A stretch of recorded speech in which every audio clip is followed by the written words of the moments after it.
#1 last night, but for her rookie season, she's only making $76,000. I say only, but that's just in comparison to other NBA players. So she's going to be a multi. 7 minutes ago, shocking numbers hit the internet, and the WNBA has been exposed. Rookie sensation Caitlin Clark, the player single-handedly fueling record ticket sales, merchandise booms, and national TV ratings, is making only $76,000.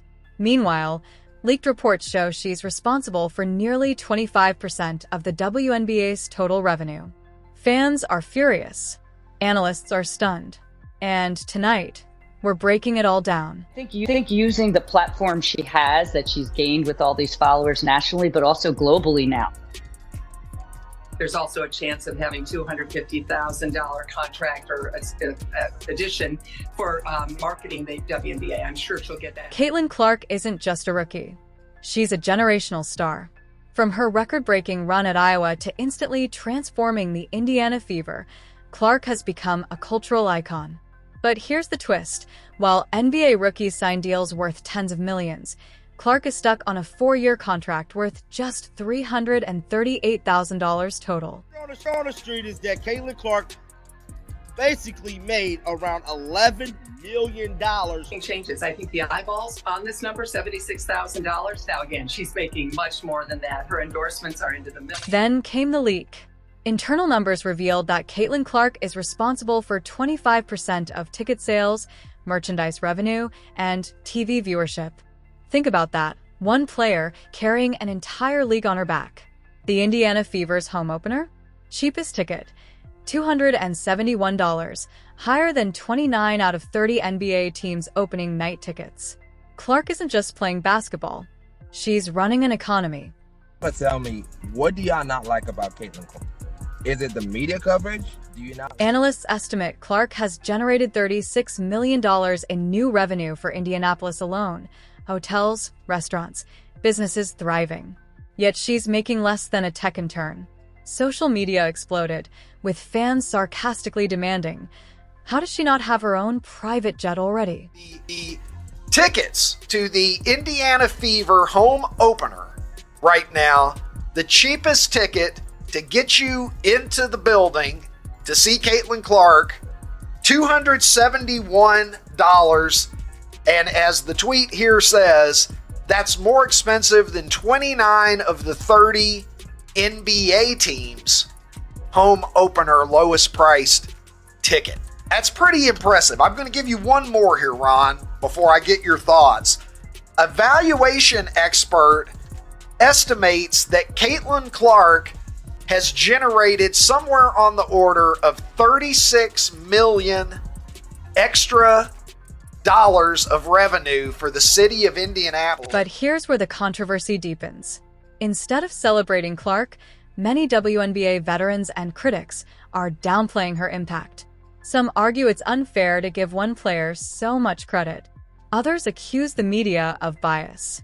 Angel Reese, another rising star, even hinted that she too boosted league popularity. But the hard numbers don't lie.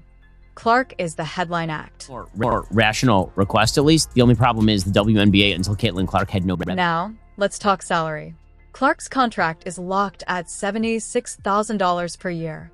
Compare that to NBA rookies signing $50 million deals.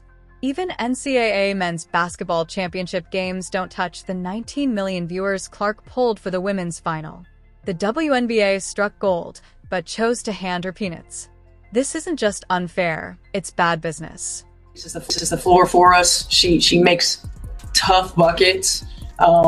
She gives us another option on the floor to run our off-ball screening action for. She gives us another player that can play with the ball in her hands in the two-man game.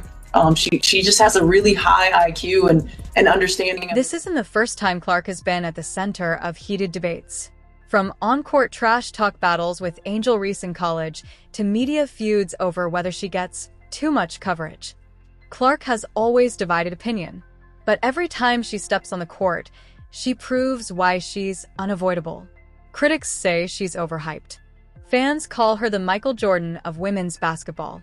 Gap between male and female athletes are shameful. Clark is bigger than TV. So, what happens now? If the WNBA doesn't adapt, it risks losing Clark and the momentum she's created. Overseas leagues, endorsement opportunities, even rival startup leagues could swoop in. The WNBA is at a crossroads. Update its salary structure, reward its biggest star, or watch the empire crumble. Thing is to be ready for the WNBA season. And people are like, why? She's only making $70,000 in the WNBA. What is the point of her worrying about that league rather than trying to push for other leagues and other ways to make more? Caitlin Clark isn't just a player. She's a revolution. She's sold out arenas, boosted TV ratings, and turned basketball into must-see TV. But if the WNBA doesn't wake up, it could all slip away. What do you think? Should Caitlin Clark be paid like the superstar she is?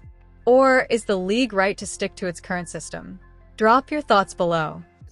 Hotter than fish grease right now when it comes to making money. That's why she didn't have to do the Unrivaled League. That's why she didn't have to do none of the stuff they wanted her to do during this offseason. Caitlin Clark has become the epicenter of one of the most explosive sports controversies in recent memory, and the WNBA has found itself under a harsh spotlight after shocking revelations exposed just how much value she generates for the league compared to how little she is paid.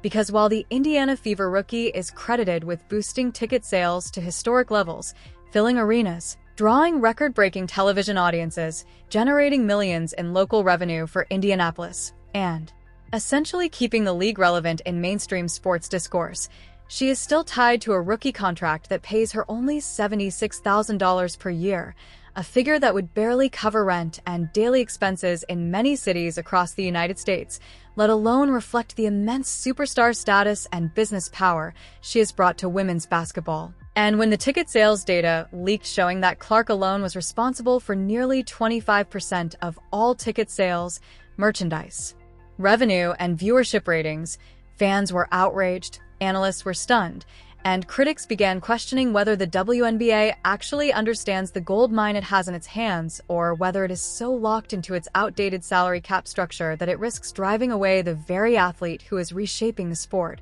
Because Clark is not just another promising player, she is a once-in-a-generation figure, a catalyst who has drawn comparisons to Michael Jordan for the way she can single-handedly transform the visibility of an entire league. And when you look at the numbers, the impact is undeniable, since the Indiana Fever's home opener tickets sold for an average of $271 for the cheapest seats, more expensive than 29 out of 30 NBA teams' home openers. An unprecedented reversal of sports hierarchy where a WNBA rookie managed to generate more excitement and financial demand than some of the world's top male athletes. And it did not stop there, as reports estimated that Clark's presence alone generated an additional $36 million in revenue for Indianapolis in her rookie year through increased hotel bookings, restaurant sales, transportation, and overall economic activity tied directly to fans traveling to watch her play, making her not just a basketball player but an economic engine for an entire city.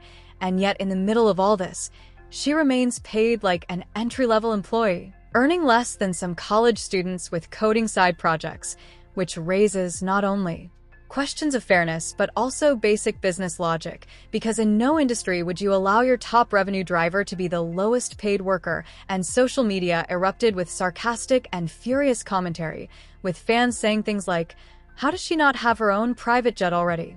Or, "Clark is the reason this league is still afloat." And when you consider that she has become responsible for a quarter of the league's revenue, the silence from WNBA leadership in response to these revelations is deafening, almost as if they fear acknowledging how dependent the entire league has become on one rookie.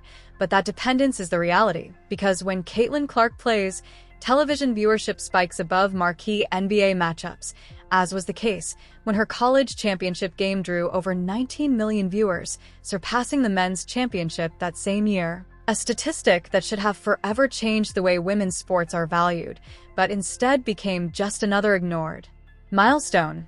And this is where the controversy grows even deeper, because rather than receiving universal celebration, Clark has also been met with jealousy, criticism, and outright hostility from certain corners of the basketball world, with rival players such as Angel Reese hinting that she too is responsible for boosting the league's popularity, even though merchandise sales, ticket demand, And broadcast numbers show Clark as the singular driver of this current boom, and this rivalry, which dates back to their college clashes when Reese mocked Clark with a famous "you can't see me" gesture, has only intensified as both players entered the WNBA, with media outlets